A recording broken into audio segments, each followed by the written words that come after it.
خوش آمدید دوستوں، میں ہوں ابتسام زاہد اور آپ دیکھ رہے ہیں میرا یوٹیوب چینل۔ شروع کرتے ہیں آج کی کہانی۔ شیبا سے میری گہری دوستی تھی۔ اچانک سنا کہ اس کے والد کو بزنس میں نقصان ہو گیا ہے۔ اپنی سہیلی کی پریشانی سے میں بھی پریشان ہو گئی۔ وہ ہمارے پڑوسی تھے۔ دیکھتے دیکھتے ان کے گھر کے حالات دگرگوں ہوتے گئے۔ قیمتی گاڑی بک گئی، اس کی جگہ انہوں نے ایک سیکنڈ ہینڈ پرانی گاڑی لے لی۔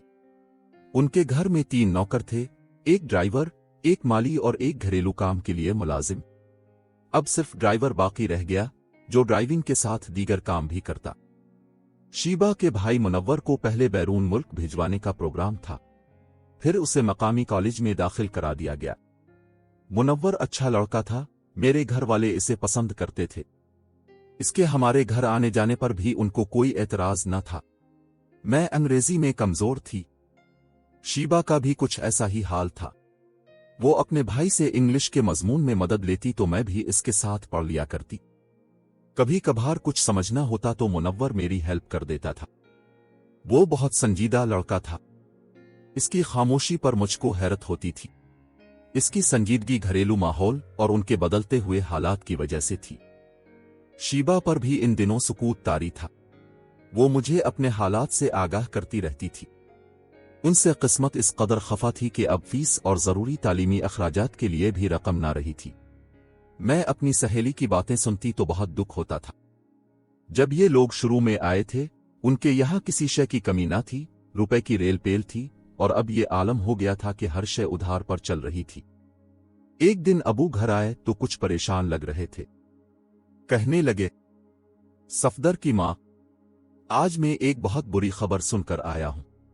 میں مظہر صاحب کو ایسا نہیں سمجھتا تھا۔ سنا ہے انہوں نے منشیات کا کاروبار شروع کر دیا ہے۔ اگر ایسا ہے تو یہ بہت بری بات ہے، ان کے بچوں کا کیا ہوگا؟ ان کے گھر میں ایک پریشانی کا عالم ہے۔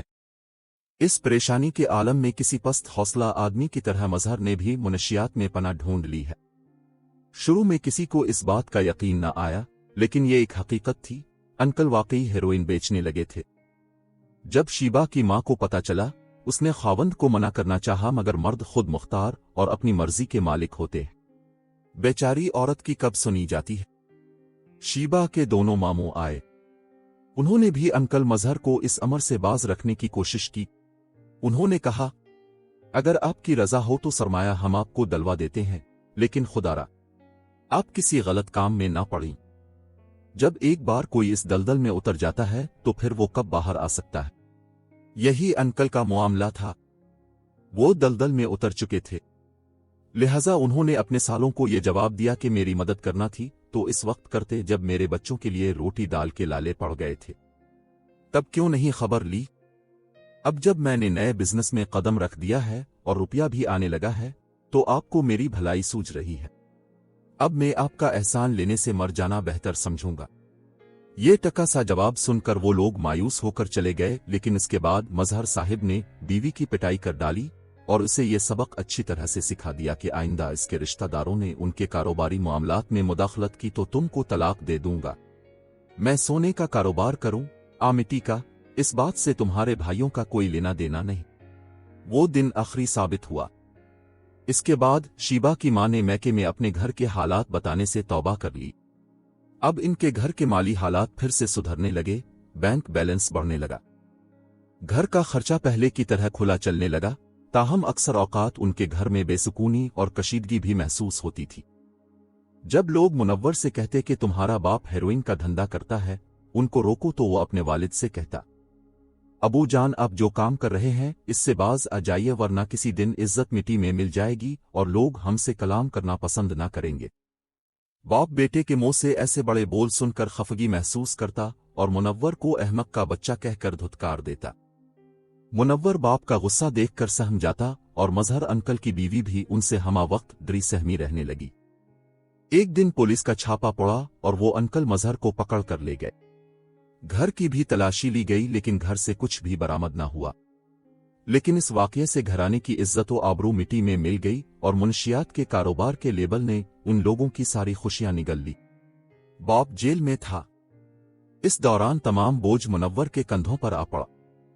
اس بیچارے کا تعلیمی کیریئر داء پر لگ گیا۔ उधर घर के अखराजात पूरा करने के लिए इसने ट्यूशन पढ़ानी शुरू कर दी। अब मैं भी इससे ट्यूशन पढ़ने लगी और ट्यूशन फीस भी देने लगी, क्योंकि मेरे वालिदैन का ख्याल था कि इस तरह हम उनकी मदद कर सकते हैं। मैं एक लाउबाली लड़की थी जिसका एहसासात की दुनिया में डूब जाना मुमकिन बात ना थी, मगर इस दुनिया में रहने वाला कोई भी इंसान जज्बात और एहसासात के वार से नहीं बच सकता। मैं इन दिनों मुनव्वर की मुश्किलात से बेगाना ना रह सकती थी। अगरचे मैंने अपने दिल में उठने वाली हर आवाज को दाल बा दिया, लेकिन हमदर्दी के जज्बात को ना दबा सकी। मुझे मुनव्वर की हालत देखकर दुख होता था और मैं शीबा के उदास रहने पर भी पहरों कुड़ती थी। मुनव्वर बेचारा नौम लड़का अपनी तालीम जारी रखे हुए था। वो ट्यूशन पढ़ाने के साथ साथ अपने वालिद से मुलाकात करने बाकायदगी से जेल भी जाता था। ऊपर से रोजाना लोगों की तंजिया और कड़वी कसीली बातें सुनता और उनकी तीखी नजरों के वार भी सहता था। उसको कितने काम थे। इतनी सी उम्र में कुदरत ने इस पर बेपनाह जिम्मेदारियां डाल दी थीं। मैं ज्यादा दिन तक मुनव्वर की सवाली निगाहों से लाताल्लुक ना रह सकी। इसके अंदर छुपे हर जज्बे को समझने लगी। अब मैं जिस कदर उसके बारे सोचती, मेरी बेसुकूनी में इजाफा होता जाता था। इस बेसुकूनी से बचने के लिए मैं मुनव्वर से मिलने से गुरेज करने लगी। पढ़ने बैठती तो किताबों और पढ़ाई से लाताल्लुक सी हो जाती थी। ये शायद इस बात का छुपा हुआ एतराफ था कि मुझे मुनव्वर की परेशानियों पर दुख रहने लगा था। इसका दर्द मुझे अपना दर्द महसूस होता था। मैं उसकी मदद ना कर सकती थी, इसलिए करती थी। शीबा मेरी दोस्त थी, मुझे अजीज थी। वो अपने अबू को याद करके रोती और अपने घर की परेशानियों का हाल बताकर दिल का बोझ हल्का करती थी, ताकि मैं उसकी गमगुसारी कर सकती, इसका दुख भी बांट सकती। इम्तिहान हो गए, छुट्टियां हो गईं। अबू ने गांव जाने की तजवीज रखी। मेरा दिल खुश होने की बजाय उदास हो गया। अम्मी ने पूछा, तुम अपनी फुफ्फो और चचाओं के हां जाने से खुश नहीं हो? पहले तो तुम ही इसरार किया करती थीं कि गांव जरूर जाना है, अब क्या हो गया है? मैं चली जाऊंगी तो शीबा बहुत उदास हो जाएगी। अम्मी जान पहले ही वो अपने वालिद के लिए परेशान रहती है। उनके घर के हालात देखिए। एक में ही हूं जो उसे ढारस देती हूं, मेरे जाने से तो वो मर जाएगी। ये तो कोई मसला नहीं है। मैं उसकी मां से बात करती हूं, हम इसको भी साथ लिए जाते हैं, इसका जी बहल जाएगा। मां ने शीबा की अम्मा से बात की, उन्होंने इजाजत दे दी। इस बात से मैं इतनी खुश हुई कि क्या बता। मैंने जल्दी से तैयारी बांधी। मुझे शीबा के साथ रहने की आदत सी हो गई थी। खुशी खुशी हम गांव पहुंचे। शीबा भी माहौल तब्दील होने के बाइस कुछ देर को अपने दुख भूलकर मुस्कुराने लगी। गांव में पहला दिन बहुत पुरजोश और खुशियों भरा गुजरा। सभी मिलने आ रहे थे। अचानक फिर अगले दिन मुझ पर उदासी का दौरा पड़ गया, जैसे मेरी जात का कोई हिस्सा गुम हो गया हो। मैं अपनी इस कैफियत की वजह नहीं जान सकी, लेकिन शाम तक उदासी गहरी होती गई, जैसे मेरे दिल की बोटियां कोई खूनखार परिंदा नोच रहा हो। इतने भरे परे घर में भी मैं शिद्दत से तन्हाई महसूस कर रही थी। जाने क्यों मैंने अपनी इस कैफियत का जिक्र शीबा से किया कि मेरा दिल नहीं लग रहा है, जाने किस बात की कमी है। तब इसने मुझे मानी खेज नजरों से देखा और बोली, कहीं मुनव्वर भाई की परेशानी तो नहीं? मैंने कहा, नहीं तो। तभी वो खामोश हो गई। मेरी फुप्पो का बेटा नदीम बहुत हंसमुख था। इसकी मेरे साथ खूब बुनती थी। शीबा साथ बैठी होती तो नदीम बात मुझसे करता, लेकिन इसका मरकज गुफ्तगू शीबा होती थी। मैं समझती थी, लेकिन अपनी सहेली के एहतराम में चुप रहती थी। अलबत्ता अकेले में अपने कजिन के कान जरूर खींचती कि तुम किस वजह से मेरी सहेली को मरोब करने की कोशिश करते हो। एक दिन नदीम ने हाथ बांध कर कहा, मेरी प्यारी कजिन, मैं तुम्हारी दोस्त से शादी करना चाहता हूं, तुम मेरी चाहत की सफीर बन जाओ। अपनी सहेली की मर्जी मालूम करो और उसकी वालिदा से बात करो, नहीं तो अपनी अम्मा से कहो कि इस रिश्ते में मदद करे। तुम खुद कह दो। पागल लड़की, अगर खुद कह सकता तो तुम्हारी मिन्नत क्यों करता? मुझे मुमानी जान से लिहाज आता है, मेरे दिल की बात तुम उन तक पहुंचाओगी। क्या तुम संजीदा हो नदीम? हाँ भाई, क्या इतना बड़ा इंजीनियर तुमसे झूठ बोलेगा, वो भी ऐसे अहम मामले में? अच्छा ठीक है, मैं बात करूंगी, बेफिक्र रहूं। अगर नदीम शीबा को अपना ले तो मेरी सहेली के दिन बदल जाएंगे। वो फाकों के हालात से निकलकर एक दौलतमंद घराने की बहू बन जाएगी।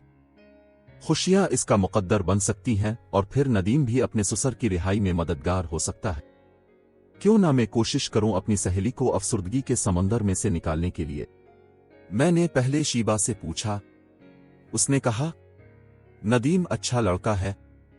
उसने हाँ कह दी तो मुझे एतराज ना होगा। नदीम ज्यादा दलेर निकला। मुझसे पहले ही इसने शीबा से खुद बात करके इसको राजी कर लिया। ताहम मैंने अम्मा से बात की। वो बोले घर जाकर मैं शीबा की अम्मा से बात करूंगी। जब मैंने शीबा से दोबारा पूछा कि तुमने क्या सोचा है, तो उसने जवाब दिया, मैंने खुद नदीम से बात कर ली है, क्योंकि समझ गई थी वो क्या चाहता है। उस वक्त शीबा की खुशी दीदनी थी। इसकी मुस्कुराहट किसी फाते जैसी थी। उसने मुझे कहा, मैं तुम जैसी बुज़दिल नहीं।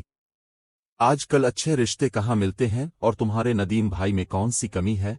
यकीनन जब मेरी माँ को पता चलेगा कि इसकी बेटी ने अच्छे घराने के लड़के का इंतखाब किया है, उनको अपने कंधों का बोझ हल्का महसूस होगा।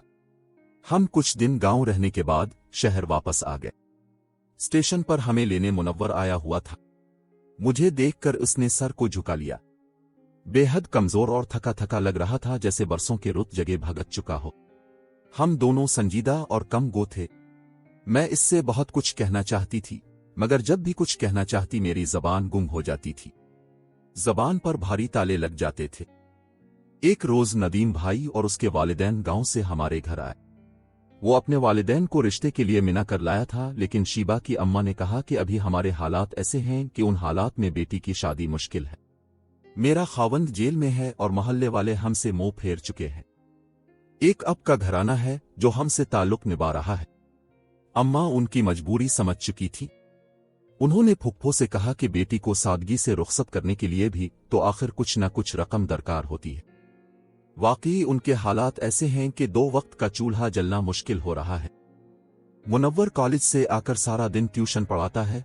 अगर उनकी माली मदद हो जाए तो शायद शीबा की अम्मा मान जाए। तब फुप्पो ने आंटी से बात की।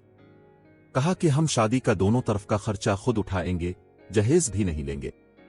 अबू ने मुनव्वर को अलग समझाया कि उन हालात में तुम्हारी बहन बहुत अच्छे घर में जा रही है, तुम्हारा बाप जेल में है, इसार शत्ता फिर ना मिलेगा। बहन को बया कर रुखसत करो और अपने कंधों का बोझ हल्का करो। इन लोगों की जमानत में देता हूं, ये मेरे रिश्तेदार हैं। आप मेरे बुजुर्ग हैं अंकल। मेरे साथ चलकर जेल में अबू से बात कर लें तो मुझे कोई एतराज ना होगा। अबू मुनव्वर के साथ अंकल मजहर से मिलने जेल गए। उनको तमाम बात समझाई और उन्होंने रजामंदी दे दी। यूं शीबा की किस्मत खिल गई और वो नदीम की दुल्हन बनकर गांव चली गई। नदीम के वालिद बड़े जमींदार थे, दौलतमंद लोग थे। उन्होंने शीबा को सोने से पीला कर दिया। इसके नाम एक मुरब्बा जमीन लिख दी। शीबा के ठाठ हो गए। अब जब वो मैके आती, बड़ी सी एयर कंडीशन गाड़ी में आती। पहले वो मेरी सहेली थी, अब रिश्तेदार बन चुकी थी। अब भी मुझसे वालहाना मोहब्बत करती थी और मुझे सबसे ज्यादा खुशी इस बात की थी कि अब वो मुनव्वर की परेशानियां बांटने के काबिल हो चुकी थी। जो काम में ना कर सकी, वो कर सकती थी। हर चाहने वाले को प्यार की मंजिल हासिल नहीं होती। मैं भी उन्हीं बदनसीबों में से एक थी। उन्हीं दिनों खानदान से मेरे लिए एक अच्छा रिश्ता आ गया। लड़का इंजीनियर था और सऊदिया में कमा रहा था। वालिद साहिब ने अच्छा घराना देखकर फौरन हाँ कर दी। मैं मशरकी लड़की क्या कर सकती थी। वालिदैन की इताअत में खामोशी से सर झुका लिया। अपना हाल किसको बताती कि मैं मुनव्वर को जीवन साथी बनाना चाहती हूं, लेकिन मुनव्वर के हालात ऐसे थे कि मुस्तकबिल बनाने के लिए अभी इसको एक उम्र चाहिए थी। वालिद साहिब ने इसकी तालीम का खर्चा उठाया तो वो कहीं ग्रेजुएशन कर पाया, लेकिन वो अंदर से बिल्कुल खोखला हो चुका था। इसमें जीने की उमंग ही बाकी ना रही थी। तमाम वक्त सिगरेट पीता रहता था। वालिद ने बहुत समझाया, उसने सिगरेट पीना तर्क न किया। कुछ दिन छोड़ देता, फिर से पीने लग जाता। अचानक अनहोनी हुई कि मेरी मंगनी के बाद अचानक एक दिन मुनव्वर की वालिदा आई और उन्होंने मुनव्वर के लिए मेरे रिश्ते की बात की। वालिद साहिब ने कहा, बहन अब पहले कहाँ थीं? अब जब बेटी की मंगनी हो चुकी है तो अब रिश्ते के लिए आ गई है। मैं मंगनी तोड़कर आपको रिश्ता नहीं दे सकता। वैसे भी आपके घर से बेटी ली है, ये बड़ी बात है, वरना उन हालात में जब आपका खावंद जेल में है, कौन ऐसे घराने से रिश्ता जोड़ता? इस जवाब से आंटी तो चुप हो गई, मगर मुनव्वर को झटका सा लगा। मैं जान गई कि मुनव्वर ही ने माँ को भेजा है, वरना आंटी तो हालात ठीक होने तक बच्चों के बयाने का सोच भी नहीं सकती थी। इसके बाद वो बीमार पड़ गया, इसे अस्पताल दाखिल होना पड़ा और हालत मखदूश हो गई। शीबा भाई की तीमारदारी को गांव से पहुंची, लेकिन वो मुझसे और हमारे सारे घराने से नाराज और बदज़न थी कि वालिद ने मेरा रिश्ता देने से मना कर दिया था। उगरचे दूसरी वजह यह भी थी कि मुनव्वर हालात से लड़ते लड़ते थक गया था और अब इसमें दम ही बाकी न रहा था मजीद सदमात सहने का। मुझको जल्द ही मेरे मंगेतर के साथ शादी के बंधन में जकड़ दिया गया। सलीम अच्छे इंसान थे, लेकिन मुझको मुसलसल मुनव्वर का ख्याल सताता रहता था, इस वजह से भी कि वो मुसलसल बीमार था और अस्पताल में पड़ा हुआ था। ताहम मैं अब शादीशुदा थी। मुझे अपने खावंद को कबूल करना ही था, यही मेरा मुकद्दर था, और मैं इतनी बहादुर और बेधड़क लड़की भी नहीं थी। अपने बाप की लाज रखने पर मजबूर थी। उन्होंने मुझे बहुत प्यार से पाला पोसा था। मैं इनकी इज्जत पर बटा नहीं लगा सकती थी। अपने घर वालों की इज्जत के लिए मैंने अपने दिल का खून किया था। 8 दिन के अंदर अंदर मेरी शादी कर दी गई। शादी के 2 माह बाद मेरी मुलाकात अचानक बाजार में मुनव्वर से हो गई। वो सदियों का बीमार लग रहा था, बहुत गमज़दा था। इसकी हालत देखकर कलेजा मुंह को आ रहा था। मैंने उसे तसल्ली दी। मैं सोच रही थी कि मैंने तो कभी इस शख्स से मोहब्बत की बात नहीं की थी और न कभी इसने इजहार किया था, फिर ये कैसा दर्द का रिश्ता हमारे दिलों में एक दूसरे के लिए मौजूद और छुपा रहा। जो कुछ था वो हमारे दिलों में था। वो मुझको ना पाकर दुखी था और मैं घर बसाकर भी सुखी ना थी। वो मुझसे दोबारा मिलने का वदा चाहता था। मैंने इसे समझाया कि अब हमारा यूं मुलाकात करना अज़ीद को बढ़ा देगा, इसलिए अब हमारे रास्ते जुदा ही रहें तो इसमें आफियत है। मैं इसे रोता छोड़कर चली आई। घर आकर मैंने सलीम से कहा कि मुझे पाकिस्तान में नहीं रहना, वो मुझे सऊदिया ले आए। यूं मैं अपने शहर से इतनी दूर आ गई कि जहां मेरे कदमों के बहक जाने का इम्कान ही ना रहा। खुदा का शुक्र कि मैं साबित कदम रही और मैंने अपना घर अपने बच्चे तबाही से बचा लिए। अलबत्ता अफसोस हुआ जब सुना कि अंकल मजहर जेल में चल बसे। इसके बाद मुनव्वर भी संभल ना सका और एक दिन मेहनत मजदूरी करते एक ज़ेर तामीर इमारत से गिर कर दम तोड़ गया। कैसी लगी आज की कहानी कमेंट बॉक्स में जरूर आगाह करें। मुझे दीजिए इजाजत। खुदा हाफिज।